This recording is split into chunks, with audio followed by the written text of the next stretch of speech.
Good morning class.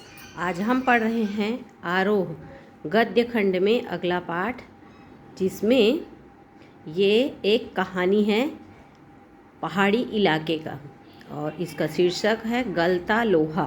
प्रत्येक शीर्षक का अपना अर्थ है। उसी प्रकार से इसमें गलता लोहा जो शीर्षक दिया है उसका तात्पर्य है जैसे लोहे को गलाकर मन चाहा रूप दिया जा सकता है, तो ऐसे ही समाज को शिक्षित करके माने शिक्षा के ताप से जो वर्ग विभाजन ऊंच नीच का भेदभाव है उसको मिटाकर उच्च स्तर तक लाया जा सकता है।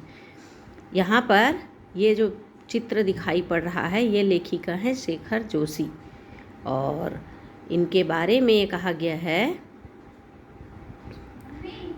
अंतर की घुमड़ती वेदना को आँखों की राह बाहर निकाल लेने पर मनुष्य जो भी निश्चय करता है वे भावुक क्षणों की अपेक्षा अधिक विवेकपूर्ण होते हैं।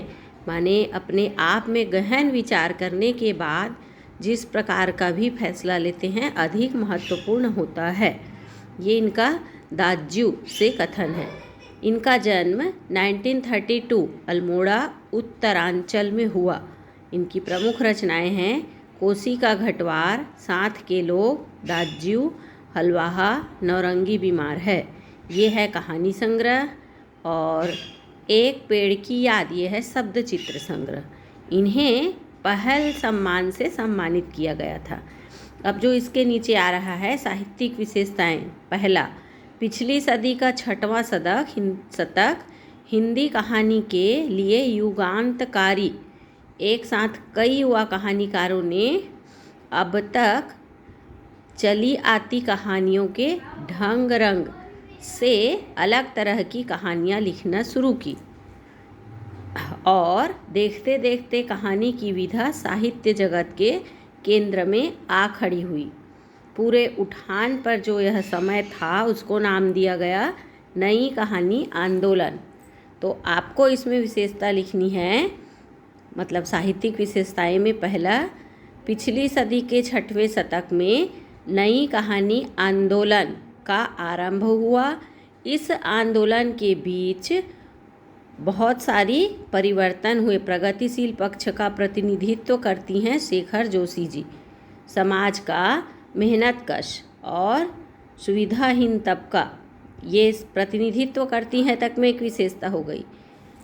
निहायत सहज एवं आडंबरहीन भाषा शैली में वे सामाजिक यथार्थ के बारीक नुक्तों को पकड़ते हैं और प्रस्तुत करते हैं। उनकी रचना संसार से गुजरते हुए समकालीन जीवन की बहुविध विडंबनाओं को महसूस किया जा सकता है। ये हुई दूसरी साहित्यिक विशेषताएं।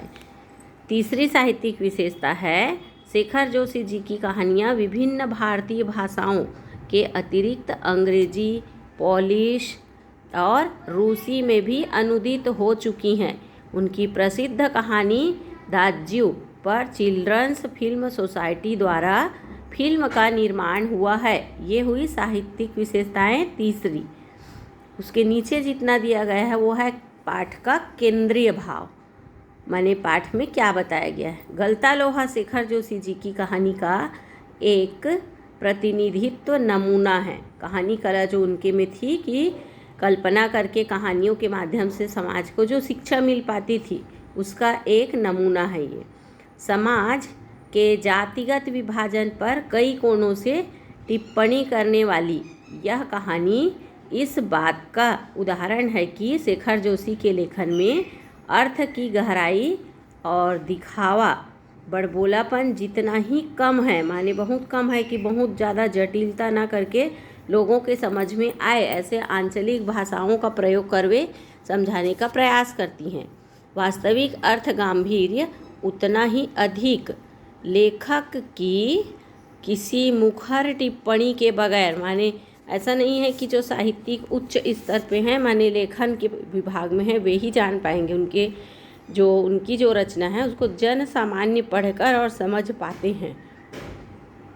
इस पाठ में माने जो अभी हम पाठ देखेंगे गलता लोहा, जिसमें एक मेधावी माने इंटेलिजेंट किंतु निर्धन गरीब ब्राह्मण युवक माने ब्राह्मण बालक था, पहले यहाँ तक प्राइमरी पढ़ा, फिर उसके बाद मिडिल, किन परिस्थितियों के चलते उस मनोदशा तक पहुँचता है कि वहाँ तक कि समाज में परिवर्तन आवश्यक है, जहाँ उसके लिए जातीय अभिमान बेमानी हो जाता है, कि बचपन से जो सिखाया गया कि हम ब्राह्मण हैं, ये लोहार है, ये इस जाति का है, उसको भूल गया। उसके काम में भी अपनी कुशलता दिखाता है कि जो जिस काम को यदि लोहार है और सही नहीं कर पा रहा है तो ब्राह्मण बालक है लेकिन शिक्षित है, पढ़ा लिखा है और उस काम को अनुभव पूर्वक कर चुका है। तो मोहन का व्यक्तित्व जातिगत आधार पर निर्मित झूठे भाईचारे की जगह, माने जैसा सिर्फ बोलने में दिखाते हैं कि जातिगत भेदता को भी मानते हैं, भेदभाव को भी मानते हैं और अपनी उच्चता को, तो उसके स्थान पर मेहनत कशों के सच्चे भाईचारे का प्रस्ताव है कि मेहनत करना, चाहे वो कोई भी जाति का हो, यदि सही मेहनत करके कुछ कमा पा रहा है, कुछ सही काम कर रहा है, तो उसके लिए जातिगत भेदभाव नहीं होना चाहिए।